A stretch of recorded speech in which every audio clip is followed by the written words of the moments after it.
Hello there, boxing fans around the world. Thank you for joining me once again here on Talkin Fight for another episode of Boxing News Today. And we've got a bit to talk about with respect to the Ryan Garcia Devin Haney fight that we've been talking about for the past couple of weeks. And I thought I would not only recap the fight very briefly, but mainly the chatter that's surrounding it. But let me start off with a quick little story I found out of Tokyo via our friend Joe Kazumi. Um, and he's writing about a young boxer who's, quite frankly, following in the footsteps of the monster Nayana Inoue. And here's his story. Hayato Tsutsumi is his name. And basically, the boxing commission over in Japan, the JBC, just a day prior to the Devin Haney and Ryan Garcia fight, announced to suspend WBC number 8, WBA number 10, featherweight Hayato Tsutsumi, who's undefeated, okay, for 6 months from April 16th, that was a weigh-in day, because he failed to make the contracted 126-pound, no less than 3.5 pounds. Also, Tsutsumi was fined 20% of his purse due to his violation of JBC's rules and regulations. Hayato, to keep it short, fought, but after the fight explained that he suffered a fever caused by coronavirus, an infection while traveling in Las Vegas on March 26. And after he came home from Vegas, couldn't train very well and eventually had difficulty making weight. So, I mean, this guy's a bright prospect. He had 13 national championships and prior to his entry into the pro ranks, and now has somewhat of a dark reputation over in Japan. As I said, for someone who's following in the footsteps of the monster Inoue. I just want to bring that to your attention because of all the shenanigans that did lead up to the fight between Devin Haney and Ryan Garcia. There's no way to make this long story short, but I'll try to keep it encapsulated because there are many stories that kind of roll into one, and the one being the victory by Ryan Garcia, very dominant, decisive victory. But prior to that victory, apparently, he had been drinking every night, proudly telling everyone in the world his millions, anywhere from 10 million to 18 million is what I'm reading, social media followers, 18 million of them, letting them know that he'd been drinking every night prior to the fight. And now also he'd gotten engaged to a porn star, So his path to his victory was, shall we say, quite unorthodox, given the very heated discussions he was having with Devin Haney himself. Nonetheless, entering the ring, his ring walk, unbelievably, he was wearing a crown with over 15,000 diamonds, worth several million bucks for sure. Nonetheless, even though this is the whole point of this, me leading with this Japanese story, he weighed in over 3 pounds. Okay. Now, a lot of people will say, who cares? It's just 3 pounds. Okay. And as we all know, as I reported, he paid off Devin Haney for every pound that he came in overweight. Okay. And therefore was not able to claim the super lightweight belt after his victory. Devin Haney being able to keep it, and so it'll be interesting to see whether he fights his mandatory Sandor Martin later on. Anyway, let's move along to the actual fight itself. Prior to, as I said, Ryan Garcia was saying and doing some pretty peculiar things. For example, he was saying the children needed to be saved from sex trafficking, among other atrocities. He mentioned the 4.8 magnitude earthquake that struck New York City just a mere 2 weeks ago. Odd. This is and predicted possibly one in Los Angeles, and echoed many popular conspiracy theories along the way, and openly discussed drug use, and disregarded those who said he was out of line. So a lot of people questioned, quite frankly, his mental state going into this, and whether he should fight at all. Poor fella, they were saying. So this is what Garcia said. People just expect me to be some robot And when I shoot on them, I'm not a robot. Then they get shocked and scared. I like to use my platform to speak about important things. And what better time to do it than when a lot of eyes are on me? So his behavior led to questions regarding his actual readiness to challenge Haney, who was undefeated at the time, 31-0. Now he's 31-1 for that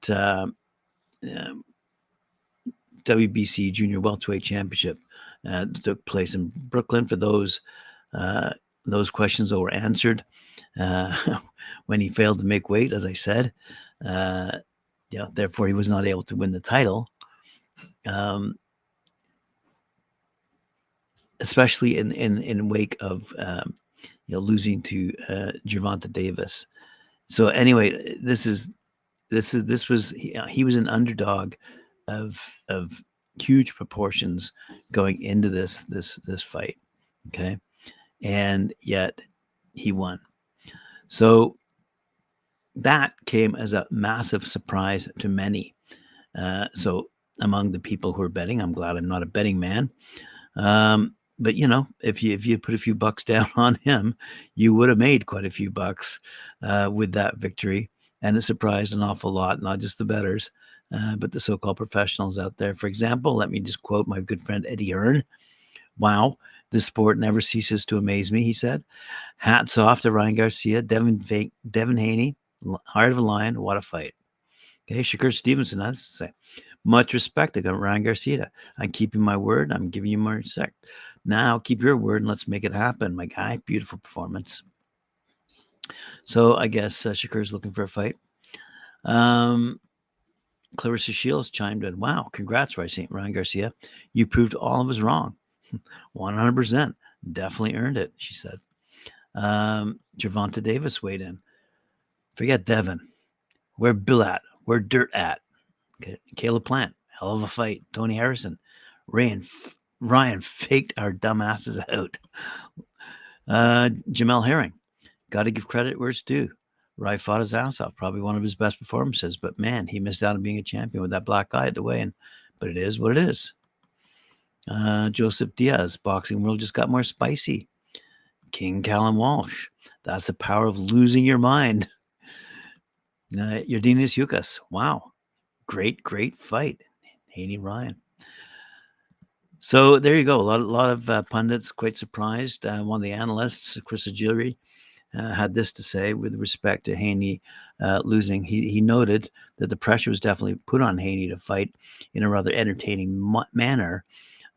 His last pay-per-view fight against Regis Progress on DAZN had done poorly, and tickets weren't selling for this fight against Ryan. And he'd been criticized by fans on social media for being a boring fighter with no power. With all that in mind, Haney decided to punch with Ryan rather than play it safe like he'd done against Progress, Vasily Lomachenko, and George Kambosos Jr.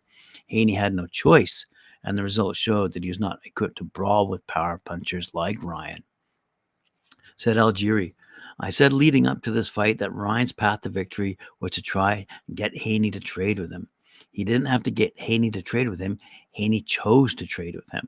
I don't know if his ego, bravado, or if they just underestimated Ryan, but it's the wrong game plan, and it showed. The way that Ryan fought, Haney would have had a tough time if he boxed because he'd been trapped and forced into slugging for survival. All the clinching that Haney did gave Ryan a chance to hit him with short punches, and that's how he knocked him down in the 7th. Haney, he said, was boxing great in the second and third rounds. Ryan always blamed his weight for his performance in the Tank fight, and it makes me think that I can believe him now," said Algieri. So if you compare the photos of Ryan's physical appearance against Tank to his fight against Haney, it's like two different people.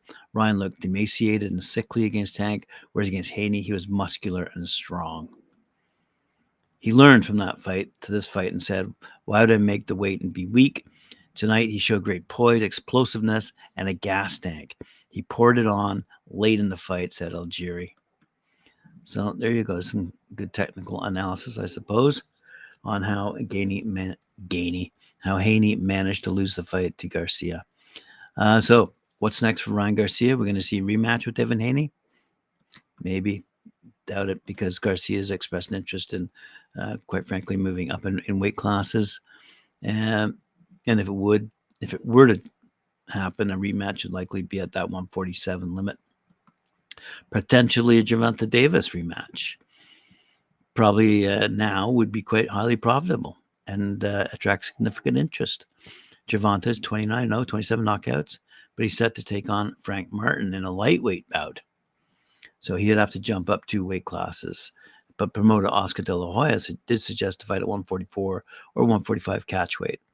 Remains to be seen whether that fight's going to happen. He has a stablemate, as Garcia has a stablemate in Alexis Rocha.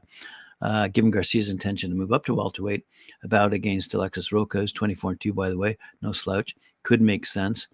Both are with Golden Boy, as I said, and operate at 147.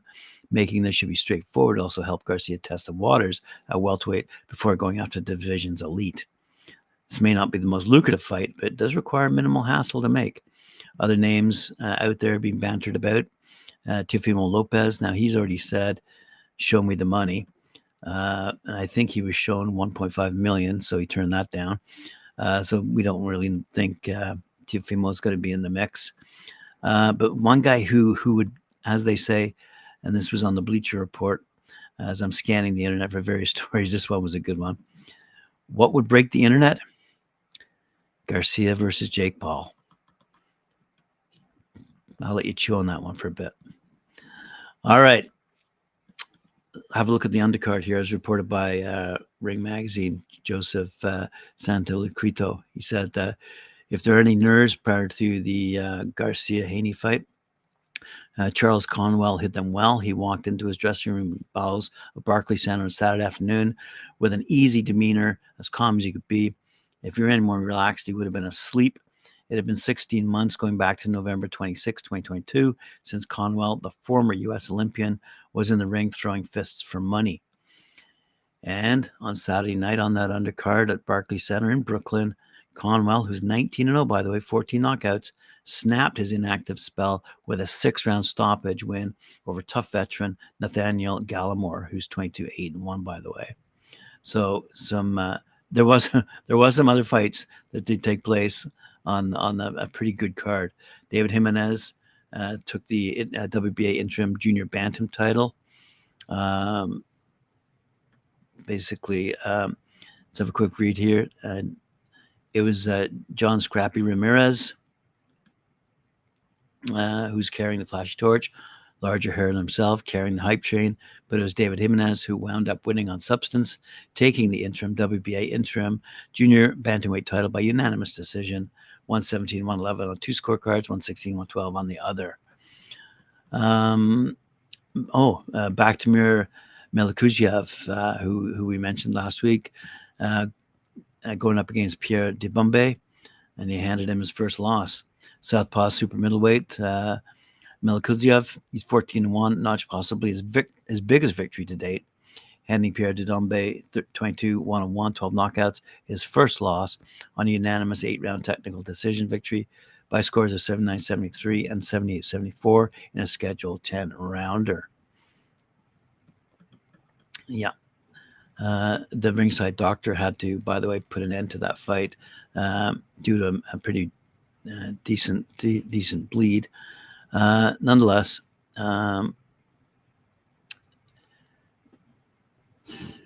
through 6, Melikuziev outlanded Dibombe 62-49. Melikuziev had a strong overwhelming 7th, where he's all over Dibombe. He landed a nice 1-2 and had Dibombe backing up. As the fighters were about to begin the 8th, referee Ricky Gonzalez called for the ringside doctor to take a look at a cut above Melikuziev's eye, which was caused by an accidental headbutt. The ringside doctor opted to stop it and go with the scorecards. Arnold Barboza Jr. just got by Sean McComb. Barboza Jr. confidence was so high that they wore a 30-0 on the back of their shirts in the corner before ring number 8, 140-pound contender, faced lanky Irish southpaw Sean McComb. Barboza Jr. wanted to serve notice to the 140-pound division that he is belt hunting this year, but this was not the way to do it. Barboza Jr., 30-0, won a 10-round split decision over McComb, 18-2, winning 97-93, 96-94 on 2 scorecards overruling the Juan Macomb 98-92 card. So Macomb, by the way, entered the fight on a seven fight winning streak. He did start well, but obviously didn't end well for him. In the last round, Macomb once again kept Barboza away, connecting each time the previously undefeated junior welterweight neared. Macomb did not allow Barboza Jr. to find a rhythm, prevented Barboza Jr. from setting up. A spattering of boos came from the crowd as Macomb jabbed his way to frustrate Barboza Jr. and end the fight. All right. So what's up next? During the post-fight press conference, Garcia revealed he'll campaign at welterweight moving forward. He weighed in, as we all know, at 143 ahead of the December knockout win over Oscar Duarte in Houston. Their bout was marketed as a WBA Gold 140-pound title fight. The contracted weight was adjusted just before the weigh-in. While Garcia picked up the biggest win of his career in a major upset over Devin Haney, he remains without a major title. Haney still holds the WBC title.